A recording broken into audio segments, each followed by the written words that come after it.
ஆசிரியர் தகுதி தேர்வுக்கு தயாராகி கொண்டிருக்கக்கூடிய ஆசிரியர் சொந்தங்களே, நீங்கள் ஃபைனலாக ஜெயிக்கிறதுக்கான எப்படி 75 மதிப்பெண்கள் எடுப்பது அப்படின்றதுக்கான சில டிப்ஸ் மட்டும் நான் இந்த நேரத்தில் சொல்கிறதுக்கு ஆசைப்பட்றேன். ஸோ இதை மட்டும் ஃபாலோ பண்ணிங்க அப்படின்னு சொன்னால் கன்ஃபார்மாக நீங்கள் வந்து இந்த தேர்வில் ஜெயிச்சிடலாம். தேர்வில் ஜெயிக்கிறது அப்படின்றது ஒரு பெரிய விஷயமே கிடையாது. கண்டிப்பாக எல்லாருமே படிச்சிருப்பீங்க. ஏற்கனவே பணியில் இருக்கக்கூடிய ஆசிரியர்களாக இருந்தாலும் சரி, இப்போ வந்து தனியார் பள்ளிகளில் தனியார் கல்லூரிகளில் பணிபுரிந்து கொண்டிருக்கக்கூடிய ஆசிரியர்களாக இருந்தாலும் சரி, நிச்சயமாக நீங்கள் என்ன செஞ்சுருப்பீங்க அப்படின்னு சொன்னால் படிச்சிருப்பீங்க. அதில் எந்த மாற்றமும் இல்லை.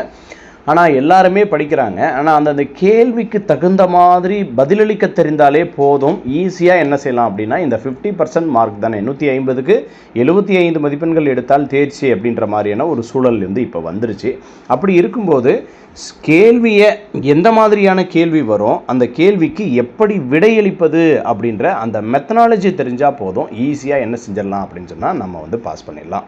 ஸோ அதுக்கு நீங்கள் செய்ய வேண்டியது என்ன அப்படின்னு பார்த்தீங்கன்னா, போன வருஷத்தோட கொஷின் பேப்பர் அல்லது அதற்கு முந்தைய டெட்டினுடைய கொஷின் பேப்பர், அந்த 2 கொஷின் பேப்பரை நீங்கள் என்ன செய்யணும் அப்படின்னா, முதல்ல பிரிண்ட் அவுட் போட்டுக்கோங்க. பிரிண்ட் அவுட் போட்டுட்டு என்ன செய்யுங்க அப்படின்னு சொன்னால், ஒவ்வொரு கேள்வியும் எப்படி வந்திருக்கு, இந்த கேள்விக்குள்ளாக என்ன மாதிரியான ஒரு உள்ளுக்குள்ள ஒரு சூட்சமம், என்ன விஷயத்தை வந்து மறைச்சி வச்சிருக்காங்க அப்படின்ற அந்த விஷயம் மட்டும் உங்களுக்கு தெரிஞ்சிருச்சு அப்படின்னு சொன்னால் நீங்கள் ஈஸியாக பாஸ் பண்ணிடலாம். நம்ம டெட்டை பொறுத்த வரைக்கும் முன்னையெல்லாம் என்ன கேட்டிருந்தான் அப்படின்னு சொன்னாக்க, ஒரு கொஷினை கேட்டு மணிமேகலையின் ஆசிரியர் யார், சீவக சிந்தாமணியினுடைய ஆசிரியர் யார், இந்த மாதிரியான கேள்விகள் தான் ஒரு காலகட்டத்தில் கேட்டுட்டு இருந்தாங்க.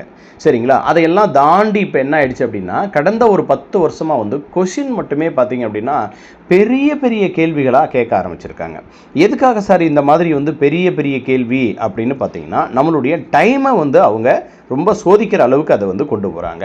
இப்போ உதாரணத்துக்கு வந்து ஒரு கேள்வி இருக்குது அப்படின்னா, இப்போ சீவக சிந்தாமணி அப்படின்னு ஒரு கேள்வி இருக்குது அப்படின்னா, அவன் சீவக சிந்தாமணியினுடைய ஆசிரியரை மட்டும் கேட்குறதில்ல, சீவக சிந்தாமணியில் இருக்கக்கூடிய ஒரு கதாபாத்திரத்தை குறிப்பிடுறாங்க, சீவக சிந்தாமணியில் இருக்கக்கூடிய இளம்பகங்களை குறிப்பிடுறாங்க, சீவக சிந்தாமணியில் இருக்கக்கூடிய மொத்த பாடல்களை குறிப்பிடுறாங்க, சீவக சிந்தாமணி எந்த நூலிலிருந்து இது வந்து எடுத்து எழுதப்பட்டது அப்படின்றத குறிப்பிடுறாங்க, சீவக சிந்தாமணிக்கு மிக சிறப்பாக உரையாசிரியர் யாருன்னு குறிப்பிடுறாங்க. ஒரு 5 பாயிண்ட்டை ஒன்றா கொடுத்து அந்த 5 பாயிண்டில் ஒரே ஒரு விஷயத்தை மட்டும் என்ன செய்கிறாங்க அப்படின்னாக்க, உங்களுக்கு வந்து அதை தவறாக குறிப்பிடுறாங்க.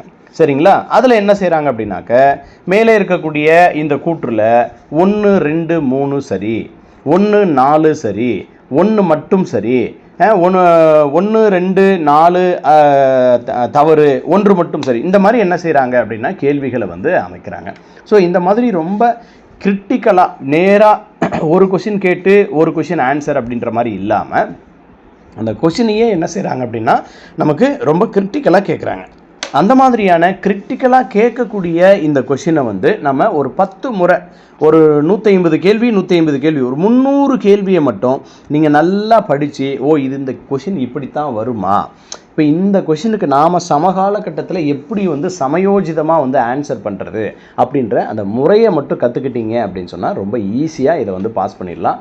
இது வந்து ஒரு விஷயமாகவே இருக்காது.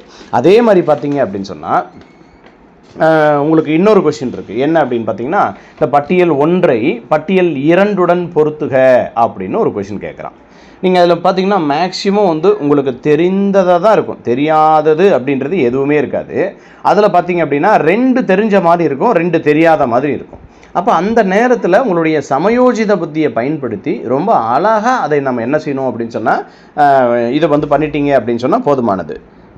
அதனால் இந்த மாதிரியான கேள்விகளை பார்க்கணும். அதுக்கடுத்து பார்த்தீங்க அப்படின்னா இன்னொரு கேள்வி இருக்குது. ஒரு முறை கண்டிப்பாக இந்த முறை டெட்டில் ஏதாவது ஒரு புதுமையான விஷயத்தை உள்ளே நுழைக்கிறதுக்கு நிறைய வாய்ப்பு இருக்குது. இதுக்கு முன்னாடி நிறைய அவங்க வந்து புதுசாக சில விஷயங்களை கொண்டு வந்திருக்கிறாங்க. இதுக்கு முன்னாடி டிஎன்பிஎஸ்சியில் வந்து 4 ஆன்சர் மட்டுமே கொடுத்துருந்தான். அதுக்கப்புறம் பார்த்தீங்கன்னா ஒரு முறை 5வது ஆன்சர் வந்து மேற்கண்ட எதுவும் இல்லை அப்படின்ற மாதிரியான ஒரு விஷயத்தை வந்து கொண்டு வந்திருந்தாங்க. ஸோ இந்த முறை வந்து நிச்சயமாக ஏதோ ஒரு புதுசாக வந்து ஒரு சில விஷயங்களை வந்து கேள்விகளில் உள்ள நுழைக்கிறதுக்கு வாய்ப்பு இருக்குது. ஸோ அதனால் நீங்கள் என்ன செய்யலாம் அப்படின்னு சொன்னாக்க ஈஸியாக இது பண்ணலாம். அதே மாதிரி இந்த கேள்வித்தாள் வந்து சமீபத்தில் எடுக்கப்பட்டது அல்ல, ஏற்கனவே வந்து எடுக்கப்பட்ட வினாத்தாள்கள். சரிங்களா? ஸோ அதனால் வந்து கடந்த ஆட்சியிலேயே இந்த அறிவிப்பு வெளியானது அப்படின்றதுனால மேக்ஸிமம் உங்களுக்கு கொஷின் வந்து ரொம்ப ரொம்ப ஈஸியாக இருக்கிறதுக்கு நிறைய வாய்ப்பு இருக்குது. என்ன காரணம் அப்படின்றதெல்லாம் நான் அதில் வந்து சொல்ல விரும்பலை. ஸோ அதனால் ரொம்ப ரொம்ப கேள்விகள் வந்து ஈஸியாக இருக்கிறதுக்கு நிறைய வாய்ப்புகள் இருக்குது. அதனால் நீங்கள் என்ன செய்யுங்க அப்படின்னா தைரியமாக போங்க. இதை வந்து ஈஸியாக பாஸ் பண்ணலாம். அது ஒரு பெரிய விஷயமாகவே இருக்காது. சரிங்களா? ஸோ இது ஒரு விஷயம். அதுக்கப்புறமா பார்த்தீங்க அப்படின்னாக்க தேர்வில் சில தவறான அணுகுமுறைகளை உங்களுடைய நண்பர்கள் வந்து சொல்லி கொடுத்துருப்பாங்க.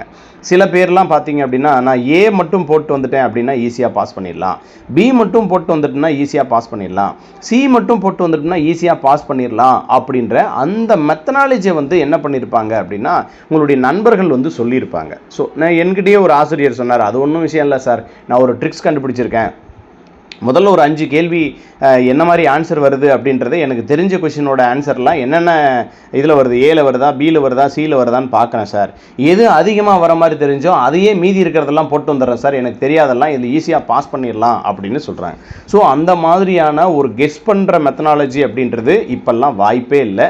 ஏன்னா அவங்க என்ன பண்ணியிருப்பாங்க அப்படின்னு சொன்னாக்க ஒரு எக்ஸாமில் எத்தனை ஏ கொடுக்கணும், 150 கேள்விகளுக்கு எத்தனை ஏ ஆன்சர் கொடுக்கணும், எத்தனை பி ஆன்சர் கொடுக்கணும், எத்தனை சி ஆன்சர் கொடுக்கணும் அப்படின்னு சொல்லி அவங்க பர்ஃபெக்டாக ஒரு கால்குலேஷன் பண்ணி தான் கொடுக்குறாங்க. சரிங்களா? அதனால் ஏதாவது வந்து ஷார்ட்கட் மெத்தனாலஜி யூஸ் பண்ணி தவறுதலாக பாஸ் பண்ணுறதுக்கு முயற்சி பண்ணிடலாம் அப்படின்னு நீங்கள் ஒரு முயற்சி எடுத்தீங்க அப்படின்னா கண்டிப்பாக அது வந்து ஃபெயிலியர் மாடலாக போயிடும். ஸோ நிறைய டீச்சர்ஸ் வந்து அந்த மாதிரி வந்து இந்த மாதிரி பண்ணலாமா அந்த மாதிரி பண்ணலாமா அப்படின்னு சொல்லி அவங்களே சில பேர் ஃபோன் பண்ணி கூட கேட்டிருக்காங்க. ஸோ அந்த மாதிரி நீங்கள் இந்த மாதிரி குறுக்கு வழியில் எதையும் செய்யக்கூடாது அப்படின்றத முதல்ல தெரிஞ்சுக்கோங்க. அப்புறம் எக்காரணத்தை கொண்டும் எக்ஸாம் ஹாலில் அந்த குறிப்பிட்ட குறிப்பிட்ட டைம் கண்டிப்பாக என்ன நம்மள ஆல்ரெடி நம்ம பார்க்காத சிலபஸா அப்படின்னு சொல்லிட்டு என்ன பண்ணலாம் அப்படின்னா சீக்கிரமாக வந்து முடிச்சிடலாம் அப்படின்ற மாதிரி முடிச்சுட்டு சும்மா உட்காந்துட்டு இருக்க போகிறீங்க. ஸோ கொஞ்சம் படிப்படியாக உங்களுக்கு தெரிஞ்ச கொஷின் அப்படின்னு சொல்லக்கூடியதை மட்டும் கரெக்டாக இது பண்ணுங்கள். மேக்ஸிமம் நிறைய பேருக்கு என்ன பிரச்சனை வரும் அப்படின்னா ஓஎம்ஆர் சீட்டில் வந்து ஷேட் பண்ணுற பிரச்சனை தான் நிறைய வரும். சரிங்களா? அப்போ அந்த ஓஎம்ஆர் சீட்டில் இருக்கக்கூடிய ஷேட் பண்ணுற அந்த விஷயத்துல இருந்து நீங்கள் என்ன பண்ணணும் அப்படின்னு சொன்னால் கவனமாக இருக்கணும். எந்த வகையிலையும் வந்து ஓஎம்ஆரில் மாற்றி ஷேட் பண்ணிடக்கூடாது. அதே மாதிரி வந்து ரவுண்ட் பண்ணும்போது அந்த ரவுண்டை விட்டு வெளியில் வந்துடக்கூடாது. இந்த மாதிரியான விஷயங்கள் எல்லாம் கொஞ்சம் சரியாக ஃபாலோ பண்ணுங்கள். நிச்சயமாக 100% உங்களால் ஜெயிக்க முடியும். உங்கள் எல்லாருக்குமே நர்மலர் அகாடமியின் சார்பாக மனமார்ந்த நல்வாழ்த்துக்களை தெரிவித்துக் கொள்கிறோம்.